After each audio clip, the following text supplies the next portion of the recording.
Bismillahirrahmanirrahim. Assalamualaikum warahmatullahi wabarakatuh.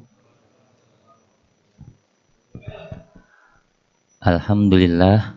Alhamdulillahillazi arsala rasulahu bil huda wa dinil haqq liyudhiru 'ala dini kulli wa kafa billahi syahida.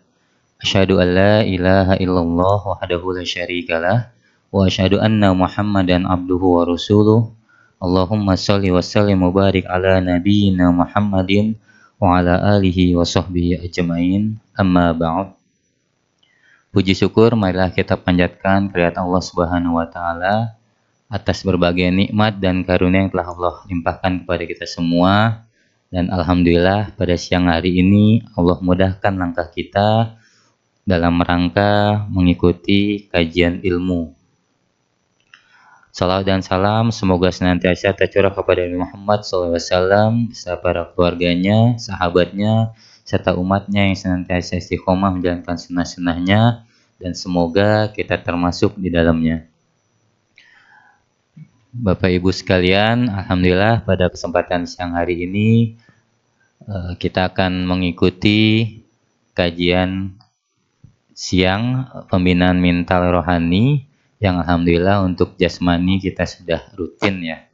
Kita laksanakan seminggu 2 kali, dan untuk pembinaan mental rohani ini memang agak kendala terkait biaya kita ya, sehingga yang tadinya 1 bulan 2 kali sekarang 1 kali Pak Ogi setiap bulan, dan sisanya kita lakukan pembinaan mental di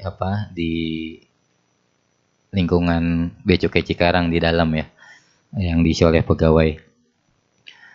Baik, alhamdulillah pada siang hari ini insya Allah yang akan menyampaikan adalah Ustadz Muhammad Mukhtar dengan tema fikih nafkah ya Ustadz ya.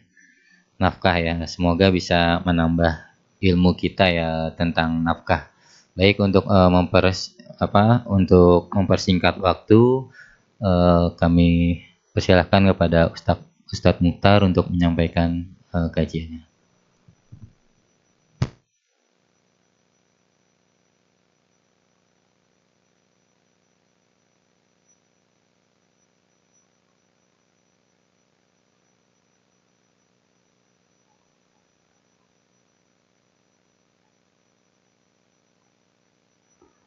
Cek, bismillah. Oh, ya. Bismillahirrahmanirrahim. Assalamualaikum warahmatullahi wabarakatuh.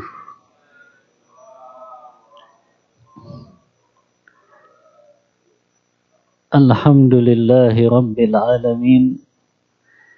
Wabihi nasta'in wa ala umurid dunya waddin. Wassalatu wassalamu ala ashrafil anbiya'i wal mursalin wa ala alihi wa ashabihi wa man tabi'ahum bi ihsanin ila yaumiddin, amma ba'd. Bapak-bapak, ibu-ibu, kaum muslimin dan muslimah, khususnya teman-teman dari pegawai Bea Cukai Cikarang, yang semoga Allah Subhanahu wa ta'ala senantiasa melimpahkan rahmat dan taufiknya kepada kita semuanya. Alhamdulillah di siang hari ini, di jam-jamnya ngantuk, ya, Bapak Ibu masih menyempatkan waktu untuk sama-sama bermajelis ilmu, menuntut ilmu agama, yang merupakan kewajiban bagi setiap muslim dan muslimah. Yang siang hari ini kita akan membahas tentang fikih yang berkaitan dengan nafkah. Bagi bapak yang sudah menikah, ini juga menjadi bekal untuk meluruskan pemahaman tentang nafkah. Yang belum menikah pun jadi bekal. Ini belum nikah kan? Atau sudah nikah juga? Ya, masih jomblo ya. Jadi bekal nanti ketika akan menikah sudah tahu ilmunya. mana itu batasan-batasan nafkah yang wajib ditunaikan oleh seorang suami atau oleh seorang ayah. Ibu-ibu juga yang di atas jadi faham mana batasan nafkah yang boleh dia tuntut atas suaminya, mana yang sebetulnya itu bukan berkaitan dengan nafkah. Nah, ini untuk meluruskan Bapak Ibu, karena selama ini problem utama, bahkan saya ngambil data dari website Mahkamah Agung dan Pengadilan Agama Cikarang. Data statistik menunjukkan kasus perceraian di Cikarang ini Cikarang aja nih Pak, periode Januari sampai Oktober 2025 itu sampai 4.029 kasus perceraian, yang mayoritasnya karena sebab faktor ekonomi. Ya, biasanya gara-gara saling nuntut nafkah, suami nggak merasa, oh itu bukan urusan nafkah, tapi istri terus nuntut, berantem akhirnya sampai pada perceraian. Bayangin Bapak Ibu, 4.029 kasus dalam 10 bulan. Berarti 1 bulan berapa kasusnya? 400 lah. 400 kasus perceraian. Ini kita bicara Cikarang aja loh. Ya, berarti kan tinggi sekali. Nah, ini mungkin sebelum nikah nggak belajar tentang ini. Akhirnya mereka nggak mengetahui mana batasan nafkah yang harus ditunaikan. Yang pertama, definisi nafkah. Apa yang dimaksud dengan nafkah? Para ulama mengatakan secara bahasa, nafkah itu diambil dari kata anfaqo yunfiqu nafakotan. Artinya mengeluarkan, membelanjakan. Ini makna secara etimologi atau secara bahasa. Adapun secara istilah, terminologi, nafkah adalah segala sesuatu yang diberikan karena itu dibutuhkan untuk kelangsungan hidup. Apakah itu berupa makanan, pakaian, dan juga tempat tinggal. Nah, ini definisi nafkah secara istilah. Tapi saya ingin garis bawahi ini, Bapak Ibu. Wajibnya suami, ayah, memberikan nafkah dengan harta yang halal. Jadi wajibnya ayah itu, dia sudah dianggap menunaikan hak istri dan anaknya kalau dia kasih istri dan anaknya harta yang halal. Kalau dia kasih kepada istri dan anaknya harta yang haram, berarti dia belum tunaikan nafkah untuk istri dan anaknya. Dalilnya Bapak Ibu, surah Al-Baqarah ayat 233. Kata Allah, wa 'alal mauludi lahu rizquhunna wa kiswatuhunna bil ma'ruf. Dan wajib bagi ayah, bagi suami, memberi makanan dan pakaian kepada siapa? Kepada tanggungan nafkahnya. Nanti kita sebutkan, Pak. Siapa saja itu tanggungan nafkah suami. Karena selama ini para suami lupa, dia pikir cuma istri dan anaknya saja tanggungan nafkahnya. Ternyata ada selain istri dan juga anaknya yang wajib dia nafkahi. Kemudian kata Allah, dengan cara yang patut. Dengan cara yang patut, sebagian ulama tafsir, maksudnya dengan harta yang dihalalkan oleh Allah. Jadi ini Pak, wajib suami ayah ngasih nafkahnya, nafkah yang halal kepada mereka yang ditanggung nafkahnya. Saya bawakan kisah ini, Pak. Tapi bapak-bapak atau ibu-ibu sering dengar kayaknya. Ini dicatat, Pak, oleh Imam Ghazali dalam kitab beliau yang terkenal, Ihya Ulumuddin. Coba lihat, Pak, kisah istri-istri para salafus saleh terdahulu. Ini dalam sekali ini maknanya. Kata beliau, kanatil mar'atu minas salafis salih.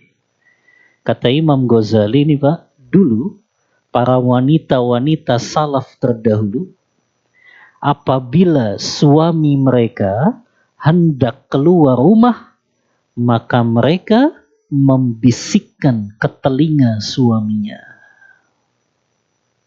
Nah, istri-istri ulama terdahulu begini, Pak. Sebelum suaminya berangkat cari nafkah, dibisikin dulu ke telinga suaminya. Bapak-bapak tadi mau berangkat dibisikin nggak? Hah? Enggak. Bener ini enggak dibisikin. Ya. Paling dibisikin bawa uang yang banyak gitu ya. Jangan lupa beli kue nanti mampir. Ya. Tapi lihat, Pak, istri para ulama terdahulu, apa yang mereka bisikkan ke telinga suaminya? Kata para istri tersebut, ittaqillaha fina. Bertakwalah kepada Allah di luar sana, wahai suamiku. Pesan awalnya aja udah dalam tuh, kata istrinya, bertakwalah di luar sana, wahai suamiku. Kemudian kata mereka, wala tut'imuna illa halal. Cari rezeki yang halal di luar sana. Itu pesannya begitu, Pak. Cari rezeki yang halal di luar sana. Ini kata-kata selanjutnya dalam ini, Pak. Kemudian istri itu membisikkan, fa inna nasbiru 'alal ju' wa la nasbiru 'alan nari fi butunina. Karena kami, anak dan istrimu di rumah ini, kami mampu bersabar menahan lapar dan dahaga di dunia. Tapi kami nggak akan bisa sabar menelan api neraka ke dalam perut-perut kami. Pesannya dalam ya. Bagaimana istri-istri ulama terdahulu, mereka nggak takut, Pak. Suaminya pulang nggak bawa uang. Ya. Beda kali ya, istri zaman now takut mungkin. Suaminya pulang nggak bawa uang.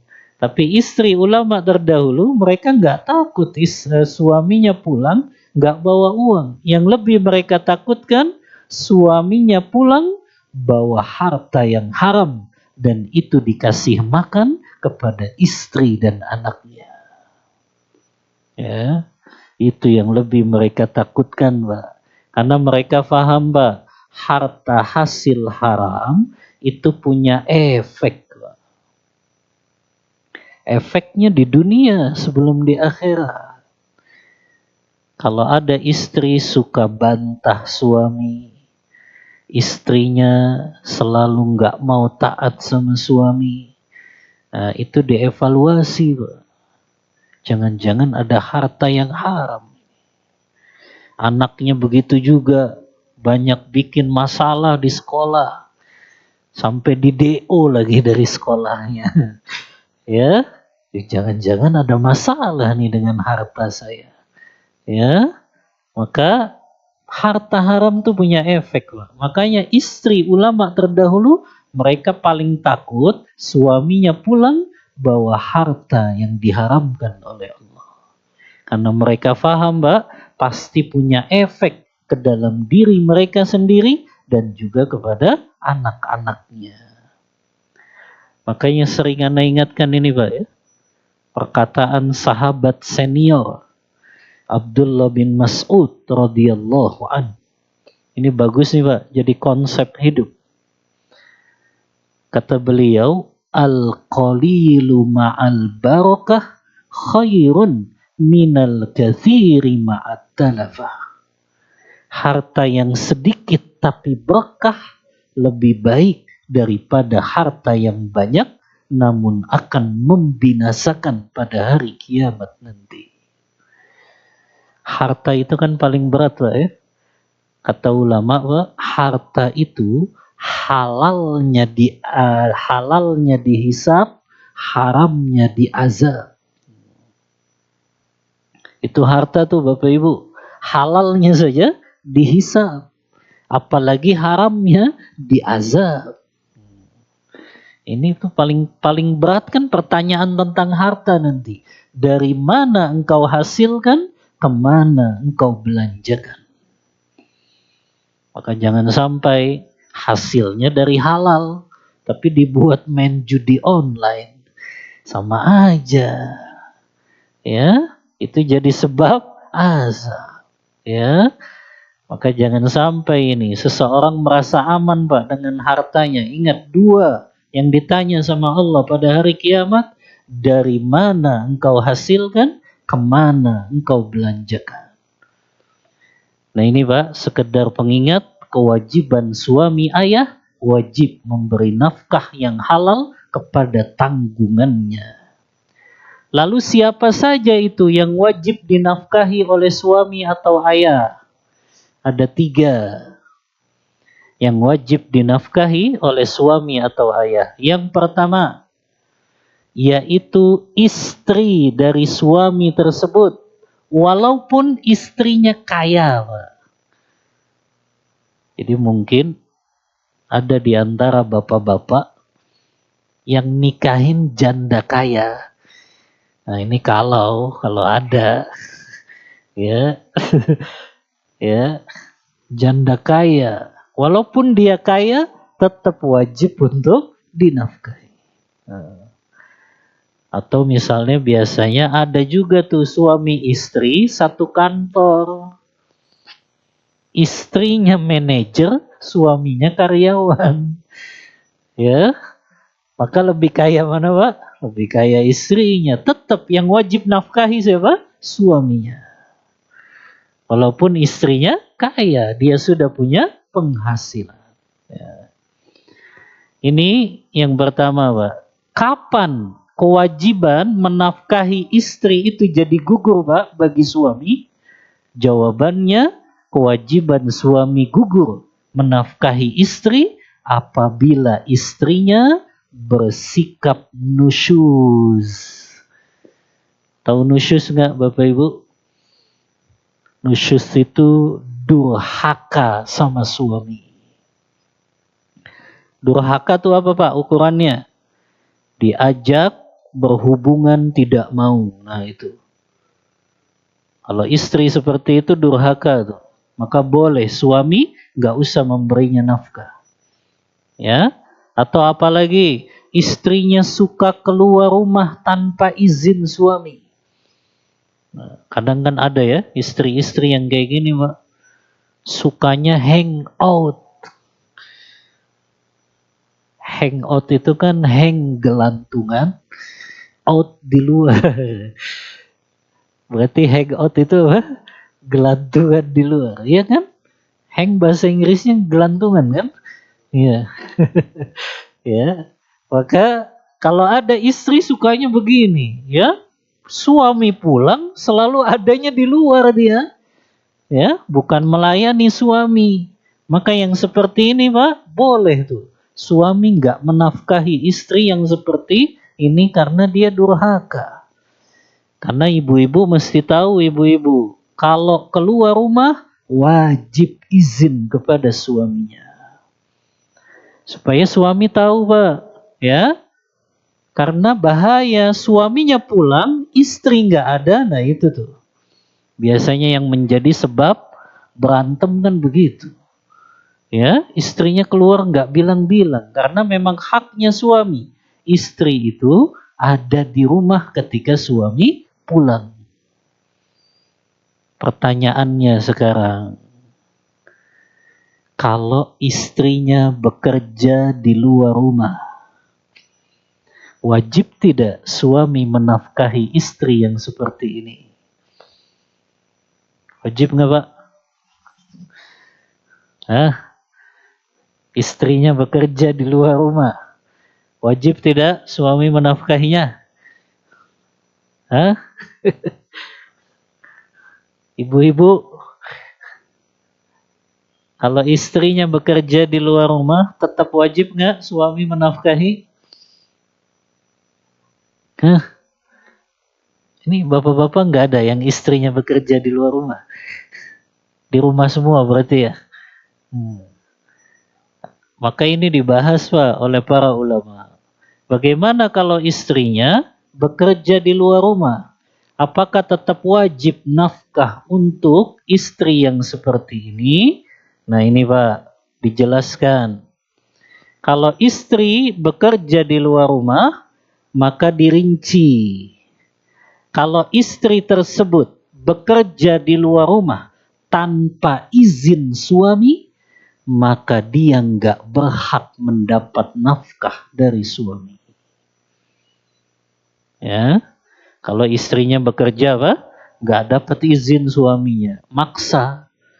Padahal kata suami, sudahlah kamu di rumah aja, ngurus anak, didik anak, ya. Kan saya sudah mampu menafkahi kamu, nggak usah bekerja di luar. Tapi istrinya kekeh, enggak, pokoknya saya mau tetap kerja. Nah, yang seperti ini, Pak, enggak wajib suami menafkahi istri yang seperti ini. Kalau dia bekerja di luar rumahnya tanpa izin suaminya. Tapi kalau ternyata suami mengizinkan, ya, mungkin karena suaminya belum mampu menafkahi secara 100%, atau belum merasa cukup, ya udahlah, nggak apa-apa, kamu kerja juga. Kalau suami mengizinkan, maka yang seperti ini, Pak, suami tetap wajib menafkahi istrinya. Jadi dirinci ya, kapan suami nggak wajib menafkahi istri yang bekerja di luar rumah? Kalau istrinya bekerja tanpa izin suami. Tapi kalau istri bekerja dengan izin suami, maka tetap suami wajib menafkahinya. Nah ini, Pak, yang pertama, nafkah untuk istri. Yang kedua, nafkah untuk anak-anak. Wajib bagi ayah menafkahi anak laki-laki dan anak perempuan. Cuma di sini ada perbedaan, Pak. Kewajiban ayah menafkahi anak laki-laki itu hanya sampai anak laki-laki itu usia baligh. Usia baligh tuh berapa tahun? Hah? Antum mimpi basah usia berapa tahun? Hah? Kan ukurannya begitu kalau baligh, ya. Atau kalau umur sebetulnya itu 15 tahun tuh sudah balik menurut mayoritas ulama. Walaupun memang menurut Imam Abu Hanifah balik itu 17 tahun. Ya. Ini kalau anak laki-laki, Pak. Tapi kalau anak perempuan, Pak, ini lebih berat, Pak. Karena kewajiban ayah itu menafkahi anak perempuan sampai dia menikah. Makanya kasihan bapak itu kalau anak perempuannya nggak nikah-nikah. Karena dia tetap wajib apa? Menafkahi anak perempuan tersebut. Ya, itulah kenapa, Pak, Rasulullah menjelaskan keutamaan punya anak perempuan 2 atau lebih, kan begitu kan hadisnya? Dalam hadis riwayat Muslim kata Rasulullah, siapa yang memiliki 2 anak perempuan atau lebih dan dia penuhi nafkahnya, dia rawat anak perempuan itu dengan baik, maka itu akan menjadi perisai untuknya tidak masuk ke dalam nerakanya Allah. Karena memang begini, kalau menafkahi anak perempuan sampai dia menikah. Ya. Kan kasihan Mbak ya, kalau anak perempuannya nggak nikah-nikah. Maka bapaknya itu yang terus menanggung nafkah untuk anak perempuannya. Kemudian yang ketiga, ini yang sering dilalaikan para suami. Ingat para suami, walaupun sudah memiliki istri dan anak, maka para suami tetap wajib menafkahi orang tuanya. Jadi orang tua itu tetap wajib dinafkahi. Dengan syarat, kalau orang tua itu adalah orang tua yang fakir. Apa artinya fakir, Pak? Sudah nggak punya pekerjaan, nggak punya penghasilan juga. Kan kebanyakan orang tua kita seperti ini kan, sudah usia lanjut. Mereka nggak punya pekerjaan, nggak punya penghasilan. Maka wajib ya bagi anak untuk menafkahinya. Atau dia termasuk orang yang miskin. Kalau miskin kan mungkin masih punya penghasilan, tapi nggak cukup untuk kebutuhan hidupnya. Maka tetap anak ya, maka tetap wajib bagi anak laki-laki untuk menafkahi orang tua yang seperti ini. Pertanyaannya, anak perempuan wajib nggak menafkahi orang tua, ibu-ibu? Ini ada nggak ibu-ibunya? Hah? Kau lagi tiduran. Ibu-ibu tetap wajib nggak anak perempuan menafkahi orang tua? Hah? Oh ada tuh. Iya. Wajib nggak ibu? Enggak. Kata ibu-ibu enggak. Ya. Kita jelaskan ibu-ibu. Sebetulnya hukum asalnya kewajiban menafkahi orang tua itu tetap wajib bagi anak laki-laki dan anak perempuan. Tapi dengan syarat. Anak perempuan itu kapan dia wajib menafkahi orang tuanya? Apabila setelah dia menikah, dia punya penghasilan sendiri. Tapi kalau perempuan itu ternyata setelah nikah, dia cuma dapat nafkah dari suami saja. Nggak punya penghasilan yang lain, Mbak. Nah, kalau perempuan yang seperti ini, dia nggak wajib, Mbak, menafkahi orang tuanya. Tapi kalau dia punya penghasilan sendiri, misalnya dia bekerja juga, atau dia ternyata punya bisnis di rumah, punya dagangan di rumah, bisnis online, maka tetap tuh anak perempuan juga wajib untuk menafkahi. Nah ini Pak, 3 ya, kewajiban bagi ayah atau suami, nafkah untuk istri, nafkah untuk anak-anak, nafkah untuk orang tua. Dalil kewajiban menafkahi istri, firman Allah Ta'ala, surah Al-An-Nisa ayat 34, kata Allah, Ar-rijalu qawwamuna 'alan nisa bima faddalallahu ba'dahum 'ala ba'din wa bima anfaqu min amwalihim. Kaum laki-laki adalah pemimpin bagi kaum wanita. Maksudnya pemimpin istrinya. Karena Allah telah melebihkan sebagian mereka atas sebagian yang lain. Dan karena mereka telah menafkahkan sebagian dari harta mereka. Maka kelebihan laki-laki Pak atas wanita itu karena mereka Pak memberi nafkah. Maka wajib ini jangan dibalik. Istrinya yang kerja, suaminya di rumah. Ya, kan begitu kan? Yang ada tuh. Sebagian ya, kadang suaminya nggak kerja, malah istrinya yang kerja. Tetap aja kewajiban suami memberi nafkah. Kemudian juga firman Allah Ta'ala, Pak, nafkah disesuaikan dengan kemampuan suami. Allah berfirman dalam surah, lupa nih naruh surah dan ayatnya. Kalau nggak salah ini surah liyunfiq dzu sa'atim min sa'atih.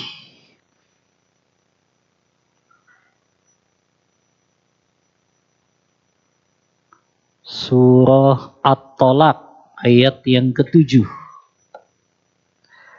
Surah At-Talaq ayat 7, Allah berfirman, hendaklah orang yang mampu memberi nafkah menurut kemampuannya.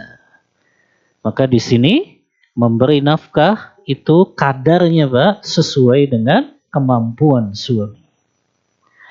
Keutamaannya, nah ini bagi para suami, ya, harusnya mereka semangat mencari nafkah dan mereka juga tidak pelit dalam memberikan nafkah. Karena keutamaannya luar biasa. Lihat hadis ini, Bapak-bapak.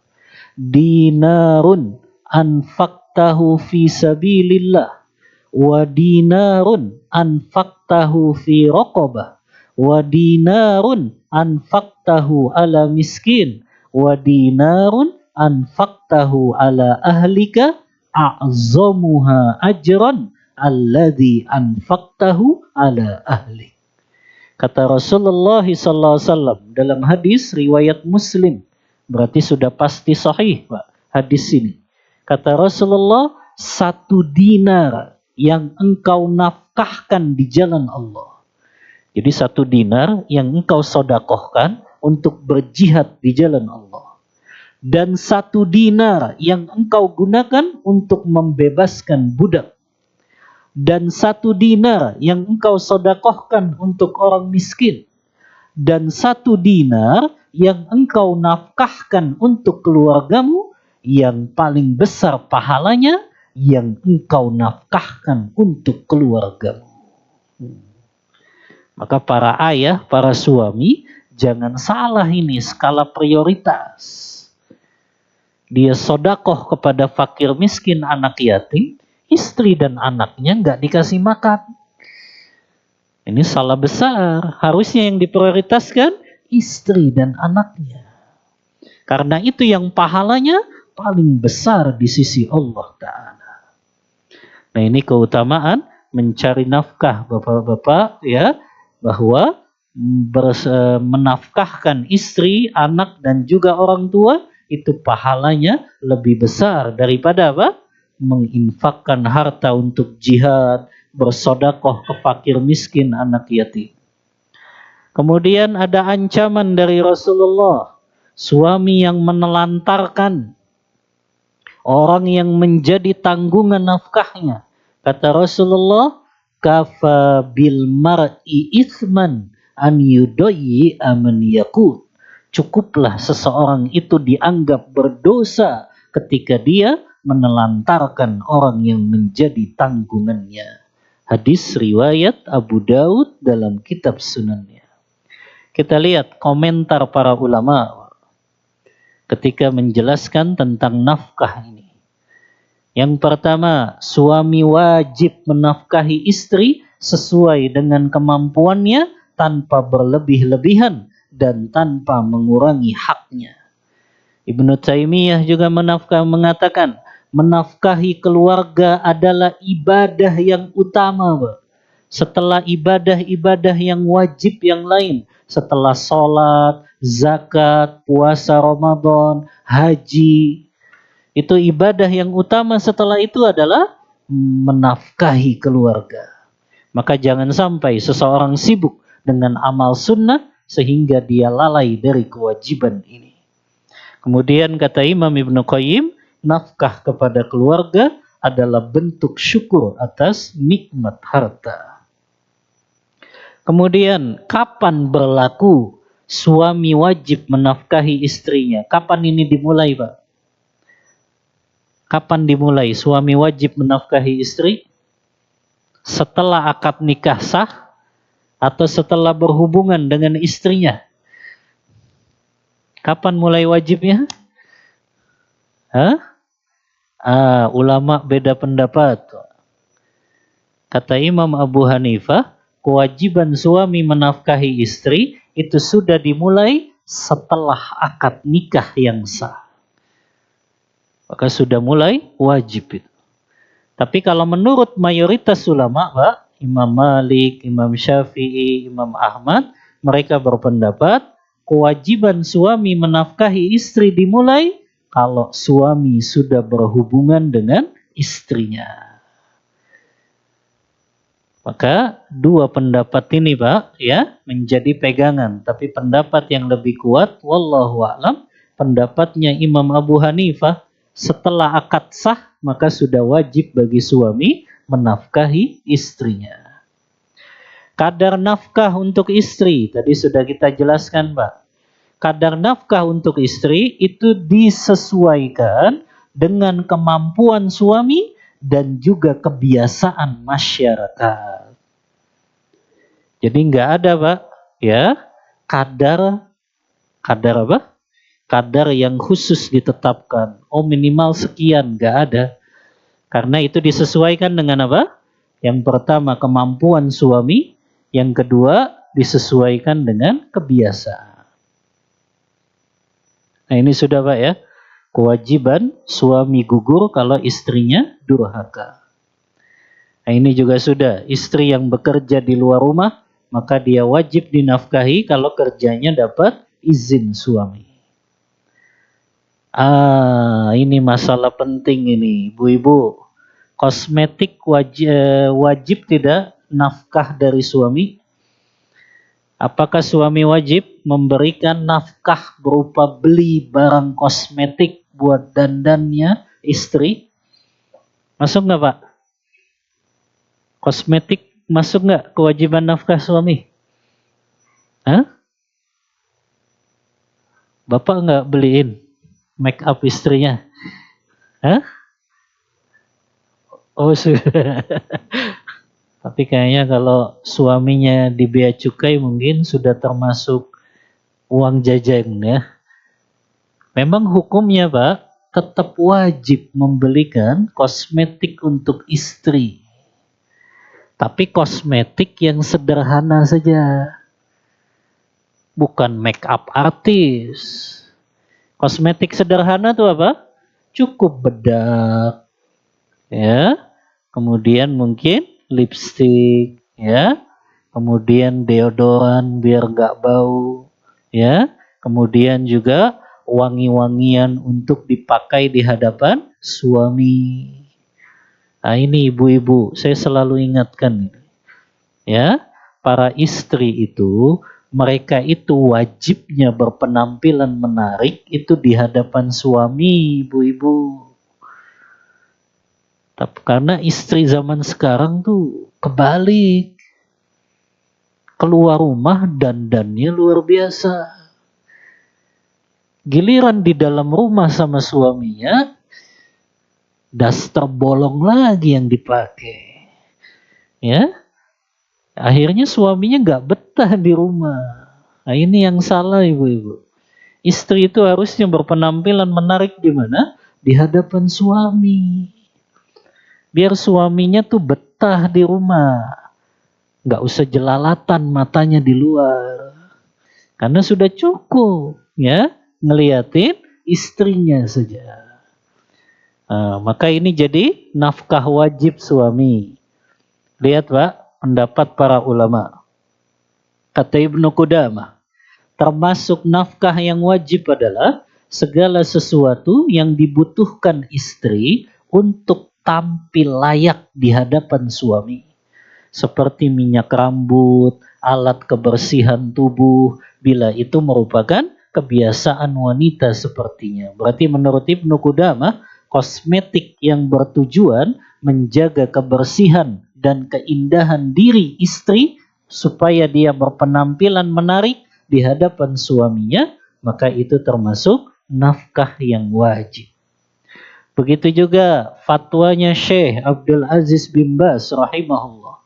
Suami wajib memberi nafkah kepada istrinya sesuai kebutuhan dan kebiasaan yang berlaku, termasuk alat-alat kebersihan dan wewangian yang biasa digunakan wanita untuk berhias bagi suaminya. Berarti menurut beliau Pak, wangi-wangian, sabun, sisir, bedak, kosmetik sederhana termasuk nafkah yang wajib ditunaikan oleh suami. Begitu juga Syekh Utsaimin rahimahullah. Beliau mengatakan, jika seorang istri butuh kepada sesuatu untuk memperindah dirinya di hadapan suami, seperti wewangian, minyak rambut, alat rias sederhana, maka termasuk bagian dari nafkah yang ma'ruf selama tidak berlebihan. Namun jika yang dimaksud adalah alat-alat kecantikan yang mahal atau berlebihan, maka itu tidak wajib atas suami. Kecuali suaminya rela, Pak, itu hukumnya sunnah saja. Nah, ini berkaitan dengan kosmetik, itu wajib dinafkahi oleh suami. Berarti kalau kita simpulkan, Pak, apa saja yang wajib nafkah suami kepada istri? Yang pertama, makanan dan minuman sesuai kemampuan suami. Yang kedua, pakaian yang layak dan menutup aurat. Digaris bawahi, Bapak-bapak. Jadi kewajiban suami itu beliin istrinya pakaian yang nutup aurat. Nutup aurat secara sempurna. Dari ujung kepala sampai ujung kaki kan, kecuali apa? Wajah dan telapak tangan, kan itu yang disepakati para ulama. Ya. Jadi beliin istri itu baju yang nutup auratnya sempurna. Kecuali wajah dan telapak tangan saja, berarti termasuk apa? Kaos kaki. Dibeliin itu, Pak. Ya. Kalau beliin baju istri juga, beliin baju yang lebar, tidak ketat, tidak transparan, kecuali untuk di hadapan suami saja. Tapi kalau istrinya keluar rumah, belikan pakaian yang lebar. Walaupun memang agak mahal biasanya. Ya, tapi begitulah nafkah kita kepada istri tersebut. Yang ketiga, tempat tinggal yang aman. Dan tempat tinggal ini nggak harus beli, boleh ngontrak, tapi ngontraknya juga rumah yang aman. Makanya segala kerusakan rumah itu suami yang wajib menanggungnya. Lampu rusak, air mati, ya. Kemudian apalagi biasanya atap bocor, itu wajib suami memberikan tempat tinggal yang aman. Yang keempat, kesehatan dan obat-obatan bila sakit. Berarti kalau istri sakit memang wajib tuh suami menanggungnya. Bahkan obat untuk si istri yang sakit juga wajib ditanggung suami. Kemudian perawatan dan kebutuhan dasar tubuh tadi. Kosmetik-kosmetik yang sederhana. Ya. Pertanyaan lagi. Apakah termasuk nafkah wajib suami membiayai istri yang ingin kuliah lagi? Pak, kalau istrinya pengen kuliah wajib nggak dibiayain suaminya? Tapi kalau istrinya orang bea cukai emang nggak perlu kuliah lagi. Ya, wajib nggak nih, Pak? Ya, wajib tidak ini kalau istrinya minta kuliah lagi? Masa kamu aja yang S1, S2, saya kan juga pengen S2 juga. Wajib nggak suami membiayai? Kalau istrinya pengen kuliah lagi? Hukum asalnya tidak wajib. Tidak wajib. Ya. Tapi tetap, Pak, hukumnya sunnah, boleh. Bahkan mendapat pahala kalau suami ingin membiayai kuliah istrinya. Tapi ini kalau kuliahnya kuliah agama, Pak. Ya, mungkin karena bapak waktunya sudah sibuk dengan pekerjaan kantor, istrinya pengen belajar agama, akhirnya kuliah agama. Hukum asalnya itu tidak wajib dibiayai. Tapi kalau bapak mau biayai, maka itu tetap dapat pahala. Bahkan suami boleh, Pak, melarang istri kuliah kalau itu bisa mengganggu kewajiban istri di rumah. Namanya kan kuliah, Pak, ya. Berarti keluar rumahnya lebih intens tuh. Ya. Saya punya mahasiswi, Pak, sudah nikah. Ya, ikut kelas karyawan, kuliahnya cuma Sabtu Ahad saja. Sabtu Minggu. Tapi 24 SKS nih semester 1. Ya. 24 SKS kan berarti dibagi 2 hari 12 SKS. Kuliahnya dari setengah 8 pagi sampai setengah 6 sore. Ya, saya pernah tanya tuh Pak, emang suami nggak keberatan? Enggak Ustaz. Ya, bayangin kuliahnya 2 hari, berarti ditinggalin tuh suaminya. Ya, itu kalau suami nggak ngizinin nggak boleh itu. Istri berarti dia ninggalin kewajibannya di rumahnya. Ya, baik. Ya, karena sisa 5 menit Pak. Ya, walaupun masih ada ini berkaitan dengan hewan peliharaan Pak. Wajib nggak tuh dinafkahi? Hah? Yang biasa melihara burung, melihara kucing, ya, wajib nggak Pak dinafkahi? Hukumnya wajib Pak, memberi makan kepada hewan peliharaan. Karena Rasulullah pernah ngabarin Pak, ada perempuan yang diazab di neraka gara-gara dia punya kucing, kucingnya dikurung lagi. Nggak dikasih makan, nggak dikasih minum. Akhirnya mati itu kucing, kata Rasulullah, itu yang menyebabkan perempuan itu diazab di neraka. Ya, maka bapak yang punya hewan peliharaan wajib dikasih makan dan minum. Wajib dikasih tempat tinggal yang layak kok. Ya, termasuk tempat tinggalnya ini. Ya, jangan sampai dibiarin begitu saja dia mati. Nah, ini sama dengan menelantarkan hewan peliharaan. Kecuali hewannya punya tetangga, Bang, nggak wajib dikasih makan. Kalau dia mampir ke rumah bapak, itu hewan nggak wajib dikasih makan, tapi sunnah saja. Atau hewan liar, Pak. Hewan liar lewat rumah kita, nggak wajib dikasih makan. Yang wajib adalah hewan peliharaan milik kita. Itu yang wajib dikasih makan dan minum. Wallahu ta'ala a'lam bishawab. Untuk materi, Anda cukupkan. Kita buka diskusi dan tanya jawab. Wassallallahu ala nabiyyina Muhammadin wa ala alihi wa sahbihi wasallam. Baik, terima kasih Ustaz. Menarik ya Bapak sekalian. Tapi memang kalau terkait tadi Ustaz yang apa istri di rumah itu memang polemik juga Ustaz. Karena beberapa ya kayak di Arab gitu ya, memang sibuk dengan bersolek gitu. Tapi di kita memang kalau di rumah tuh ya pekerjaannya banyak sekali Ustaz. Jadi kalau berdandan di rumah tuh memang kecapean ya, kasihan juga Ustaz. Satu sisi memang apa ya PR juga ya bahwasanya di perusahaan itu banyak apa wanita yang bekerja ya, sehingga untuk yang apa yang suaminya gitu laki-lakinya banyak nganggur karena keterbatasan tadi juga. Ya ini PR kita semua ya. Baik Bapak sekalian, silakan bagi yang ingin bertanya. Silakan Ya, Pak Taji. silakan.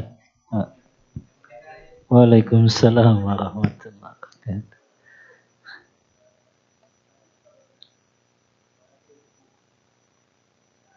Hmm.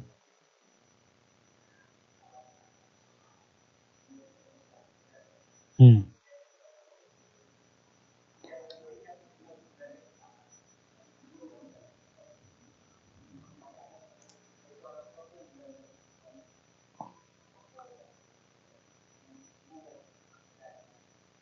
Oh gitu. Termasuk kebutuhan makan sehari-hari juga suaminya.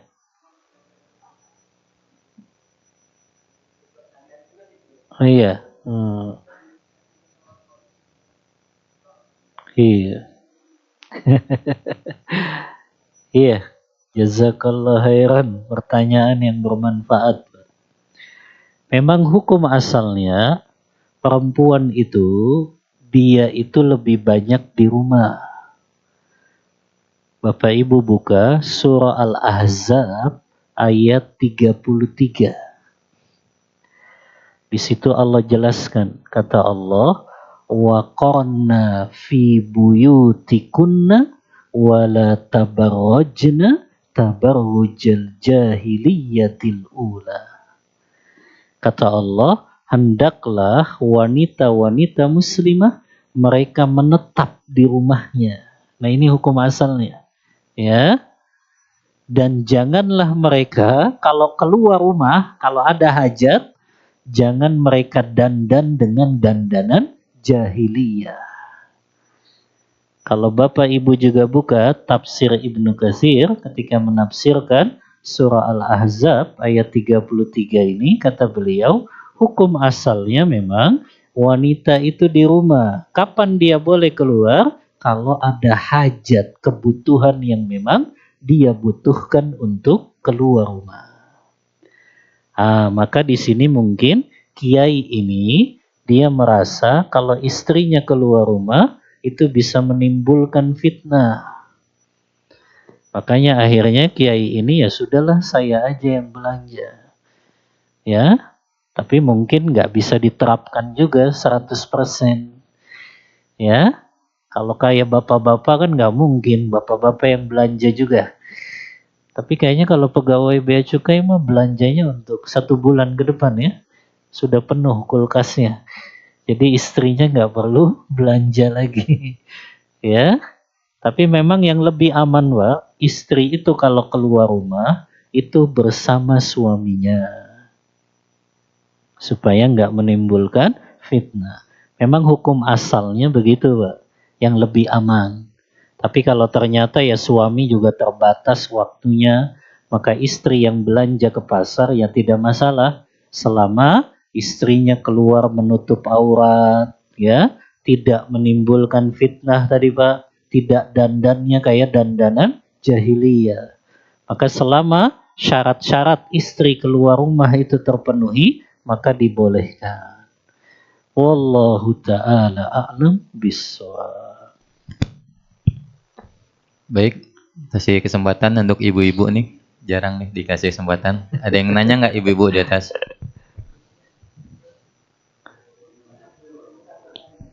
Oh, nggak disiapkan. Ada lagi yang akan bertanya? Cukup? Baik, kita cukupkan ya pembinaan mental rohani kita pada siang hari ini. Mudah-mudahan apa yang sudah disampaikan oleh Ustaz tadi dapat kita amalkan dalam keseharian kita. Mari kita tutup dengan doa kafaratul majlis. Subhanakallahumma bihamdika asyhadu an la ilaha illa anta astaghfiruka wa atubu ilaik.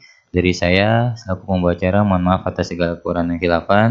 Kami akhiri billahi taufiq wal hidayah. Assalamualaikum warahmatullahi wabarakatuh. Waalaikumsalam warahmatullahi wabarakatuh.